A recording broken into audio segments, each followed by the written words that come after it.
Welcome back to the pregame show here on the NECBL Broadcast Network.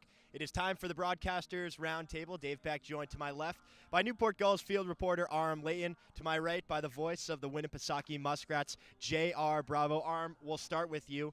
8-1 lost. Newport dropped to second in the Southern Division standings against the Waves last night. They have the most runs and almost lead in every statistical category offensively this season, but is it something that's sustainable throughout the year? I think the offense is sustainable. The issue has been it's been a little bit of a Jekyll and Hyde with the goals. They'll put up 10 runs one night and then the offense will disappear the next night. We know the ability's there. They just have to have the consistency at the plate. Some guy who's been consistent is Jack Gethings. He is currently first in the NECBL with 15 runs. He's tied for second in the NECBL with 21 hits. What have you seen from him and how important is he going forward? Well, Gethings has really been the table setter. He had 3 hits last game, as you said, and the issue was he was being left on base, but in general, he's been setting the table for those big bats in the middle of the order, and he's as important as it gets because when he gets on base, they have to pitch to those big bats in the middle, and that's how runs are scored. All right, JR, we will toss it now over to you. Winnipesaukee, 3-11. Slow start to the season so far, batting .211 as a team. That is last in the NECBL, but what do they have to do to kind of get that number up for the rest of the season? Well, we got a few new players, and obviously in order to get that number up, the players that have already been here need to really start stepping up, showing the new guys how it's done, and those new guys need to put up the numbers that they put up in college.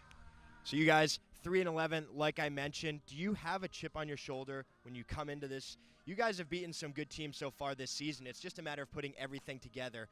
What's the mindset coming in here to Newport? Well, we really wanted to get back on track. And that's all you really can do. Get a win from one of the best teams in the league, the Gulls, and really go from there.